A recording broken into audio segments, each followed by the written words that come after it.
Nothing to do with anything, to be honest. I get told by people, You're still second in the league. It's not disaster. It's like but it looks like disaster. no, I think So it people sounds overreact. a lot worse than what it looks. Yeah, people overreact. Let's be honest. The 5 points off the top team. That's nothing at this time of the season. It's nothing. People are overreacting, but it's typical though. You know, a bit of bad form, overreaction. You know, it's all going downhill. But give it time. I think they need more time before being judged. We need more time. Yeah.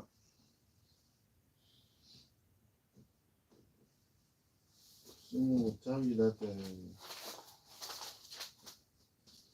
well, maybe that's Guardiola preparing His exit. his exit. Eh? Yeah, but people seem to have a lot of demons in their heads almost because it's like, well, there's obviously all this speculation, but unless you've heard anything official, why even think about it? Why even let it occupy your mind? Mm-hmm. You know, and at the end of it, it's his exit. At some point, he'll have to leave, right? Some point. Same thing with any club, any manager-club relationship. At some point, it comes to an end, right? So you just got to accept that, and when that time comes, it comes. Oh well, he could do the Fergie thing. I'm gonna retire now. Oh no, 2 more years, 1 more year, and then I retire. Yeah, exactly.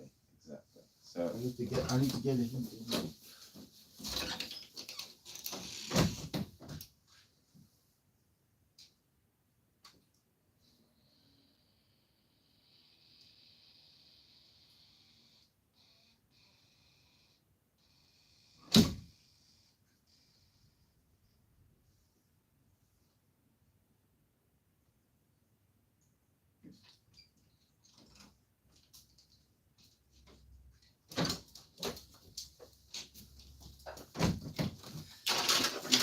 it's that time of year.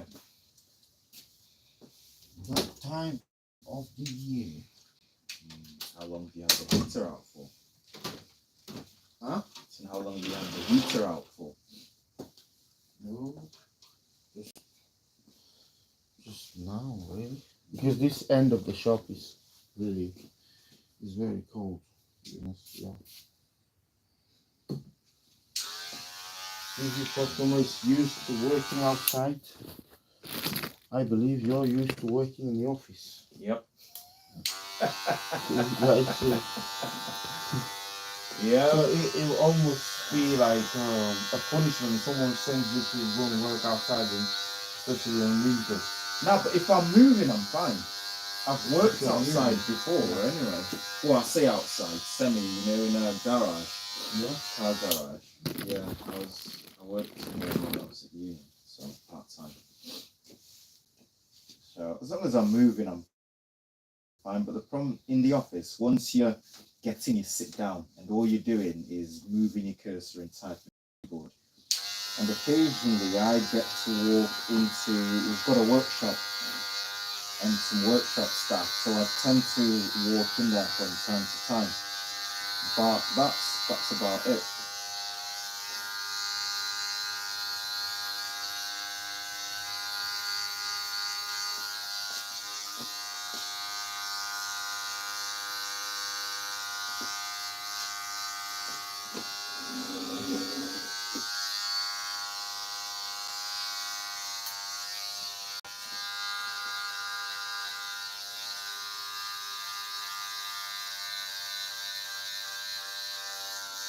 So last time I met you, Trump wasn't president. Now he is. So he's a very combative man. He knows how to. I admire. There's. Do you know? I don't think I'll get on with him, but I respect the man for This his combativity. attitude. Yeah, and he's. I mean, who would have thought? I mean, like when he left there, People were like, it was a he will fluke. never ever Yeah, come back. come back again. And he faced trials after his first term. Yeah. On top Well, of they that, are yet to deliver the verdict for the one that he got found guilty of. Bloody hell. He was telling, and some guy was saying, oh, the attorney general or the people, the New York prosecutor and stuff, the chief of police, FBI there, who went to do the witness. no. There were people who went to seize stuff from his property in Mar-a-Lago or whatever. Okay. Yeah, those police guys there, they are preparing to get sacked. Oh yeah, I bet they are. I bet they are. This is the thing, it's like the ultimate karma, you know. Yeah, he's a very revengeful guy. Yeah. He doesn't take prisoners. He will just shoot you and kill you rather than keep you. But this is the thing with these successful people, though. They almost always have a very good memory, and these things don't forget. Don't forget. Yeah, it would be interesting to see how it all pans out. Well, I heard like he's been saying a lot about the war in Russia and stuff in Ukraine. Has he? Yeah, saying that they need to stop that. That the war needs to stop. They need to. Oh, has he? Yeah, that Ukraine needs to negotiate. The thing with Trump, right? And this is where if he puts an act on. I think there's a lot of people that judge him for a lot of the things he says, and I partially think some of it is in his nature, but I think he's a cleverer man than he lets on. Okay. You don't. I mean, as I said before, he was born into a rich family, but you don't grow your riches unless you've got something about you. So he's not stupid. He's not a stupid guy. He's not stupid. He's not as stupid as he lets on. Oh no, yeah. No. When he said during COVID that you can use do this and do that, and then that was a laughing matter. Everybody just laughed at him. That was something else. Man, COVID came and the guy's like, he got COVID. Yeah, he got COVID, and he went to the hospital, and then he went out the same day. He came out the same day. So people were asking, was saying how. What about the distancing rule? What about the time that you're supposed to spend? What was that called again? You know. Oh yeah. You're supposed to be in isolation for like 8 days or whatever. I don't know. Time goes so fast, man. I think it did change. It was 10 quarantine days. Yeah. It was 10 days. You'll always find somebody who thinks the opposite of what the Western government is saying about coronavirus and say, oh well, there's a solution here. We can do this thing. We can open. He was a pro-business guy, so he's gonna kill businesses. You carry on with this thing. People have got to go to work. You know, they've got to. Business have to open. The truth is, there's a harsh reality. If you could. But in the end, he was kind of right. No, he was. We're living with coronavirus now. No, the thing is, right, we needed to get to a point where we build herd immunity. I think they call it herd immunity. It's like the common cold or anything, and that just meant one of the best ways would have probably just been leaving off the restrictions and letting people build an immunity. Naturally would have resulted in some fatalities as well, but I don't know whether it would have been more or less, and this is the point most people can't agree on. But we had to be exposed to it to build an immunity, and that was the only way we were going to survive.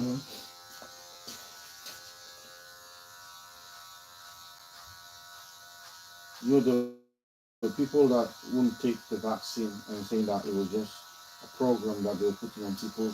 People are very paranoid, you see. There is a lot of paranoia out there. There were people that were claiming that, but they had no evidence Yeah. There was behind their claims. But the thing is, there were also people in the profession that were coming out and saying some of these things. So, doctors and that sort. So it was kind of difficult to see the wood for the It was trees. chaotic even like in India, man. Mm. They were burning bodies and bodies and bodies. The morgue was saturated. Yeah, if you look back at it, it was quite a bleak time. But in Africa, Yeah, people didn't. there's a reason. I think for one, we're not as. For me, the biggest spread was where there was a lot of intermixing, traveling between intercities, but- between countries, and that sort of. But Africa's not as connected, and there's a lot of isolated places in Africa, and there's a lot of space, usually a lot of land between cities, and I think that played to our strengths, and that's why I think outbreaks were minimal. I think the weather also helped, because they were saying like warmer climates, it didn't seem to be as big a problem.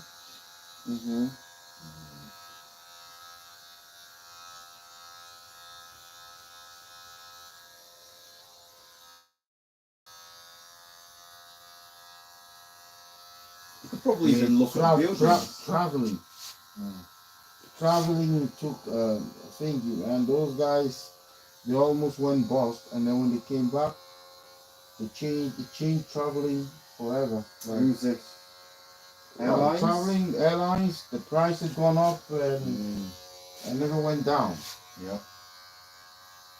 Oh, you need to recoup, because like airlines. I've got a colleague who travelled from South Africa.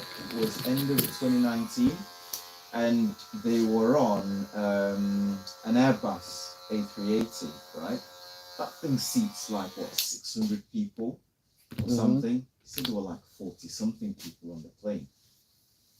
Now, losses like that, and there were a lot of airlines that were in that position. If you're not running the plane and no staff, that's one thing, right?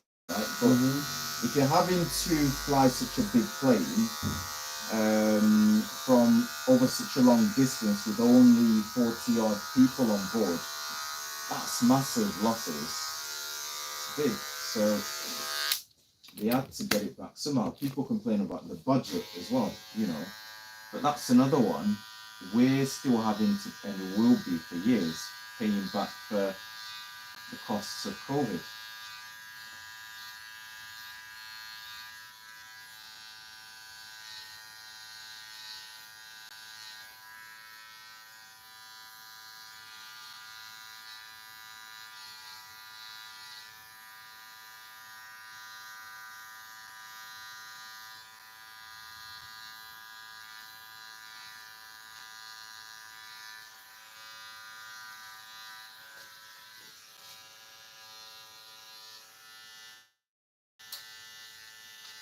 But there are those people who probably never forget COVID. The ones that lost their loved one, that will forever. I think a lot of people won't forget it though. Even because a lot of people lost someone close or within the circles. But I think for many other reasons, because there were people that socially COVID affected them as well. That thing killed in Cameroon 2 artists, two big artists. One of them was Manu Dibango, the other one was West Nabiko. I know of Dibango, but I didn't know of the other guy. Oh, you know Manu Dibango? Yeah, I know of him. Oh, okay. Yeah. He's a saxophonist, and he was a very, very kind of successful saxophonist too. A legend. He's an African legend for the saxophone. Promoting the culture, African culture everywhere.